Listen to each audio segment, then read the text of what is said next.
it's Chris from LaserLemon.com. I missed you since yesterday. And I'm on a Microsoft tip today. I spoke about Microsoft yesterday with the head of the Xbox division in Japan resigning and moving over here to America. But a more interesting piece of news caught my attention today, and that is Xbox Live Indie Games. That's XBLIG. This was Microsoft's big push. They were getting a lot of heat, a lot of slack for not being competitive in the indie games movement. Nintendo came out strong with the Wii U. They said, you know what, we got a lot of shit for the way we handled indie devs with the Wii and WiiWare. We're not going to do that. We're not going to repeat our mistakes. We're going to learn, and we're going to be better. And that was headed by Dan Adelman, who is no longer with Nintendo, but they've continued to evolve in that area. Sony, before the PS4 was released, they came out strong too. They said, you know what, indie games are the future. We're gonna be very supportive of these indie devs.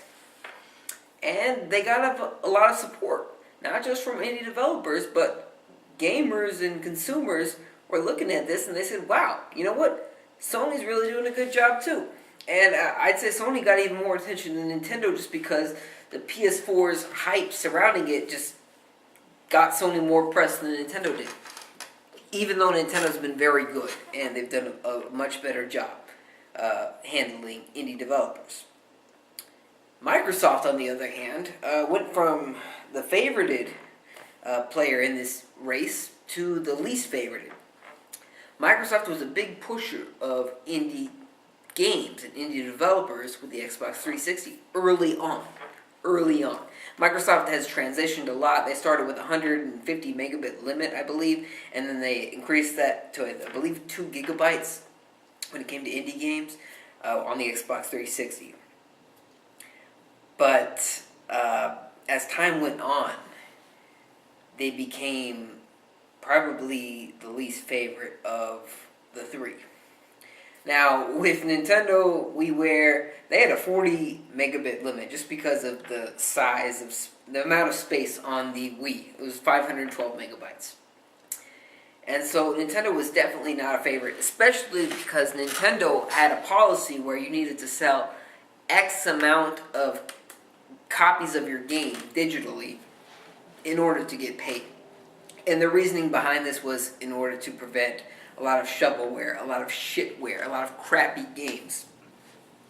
Now this has kind of worked against Nintendo in a sense because on the Wii U, shits ran a little bit rampant.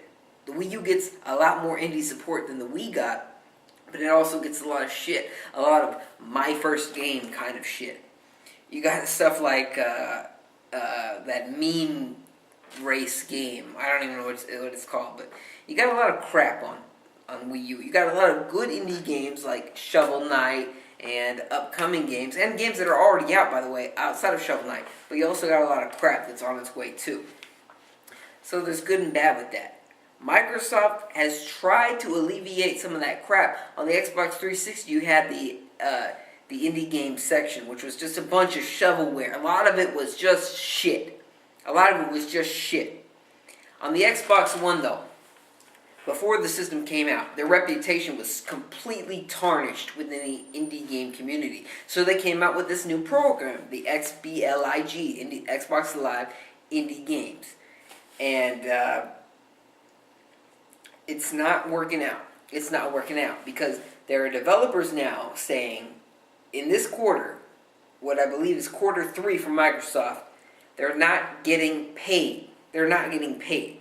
Microsoft said that it could take up to 7 days after, this period of time to get paid. It could take up to 48 days, and then now they're saying that it could take up to 52 days. And these developers are saying they're in day 60-something plus, and they haven't gotten paid for their game. I don't know if their games are any good. I don't know if they're quality. I don't know. But they're not getting paid. They've obviously sold some amount of games, and they're not getting paid for their games. When Nintendo was doing this with the WiiWare, they were saying you need to sell this much or you're not getting paid at all. Pissed developers off. Rightfully so. If I sold any game on that platform, I deserve some money. You let me put the game on the platform, you gotta give me some money. Same thing applies to Microsoft. If you're not paying me, I mean, come the fuck on. 60 something days, that's over 3 months without getting paid. When you're an indie developer, you're not big. You can't just survive on this shit. That means you're 1, 2, 3, 4, maybe 5, 6 people. It's not a ton of people working on these games. They need to eat to survive. And if you're not paying them, that's a problem. This is what they do. And they're not going to grow, they're not going to love your platform if you're not paying them what they deserve. Now, Microsoft has finally given a statement on this. They said it was due to an error. But come the fuck on. I mean, how many goddamn days does it take to fucking recognize this error? It took a lot of people to fucking make a point about it in order for Microsoft to finally look into it. It's not helping their reputation with the indie community. So I think it's a problem. I think it's a problem. And I hope Microsoft comes the fuck on and addresses it and just does something about it. Because it shouldn't take this goddamn much work to get paid for what you deserve. They want that support from the indie community, but how much do they want it? Microsoft is a multi-billion-dollar company. I know they're struggling in some senses, but come the fuck on. They can deserve to pay some indie developers their comeuppance. It's not that much money. I don't know, that's my thoughts. Share yours in the comment section below. Let me know. What do you think about this white corner behind me? I think it looks pretty sweet. Share your thoughts, comment section below. Subscribe for more if you haven't already. Thank you very much for watching. See you next time.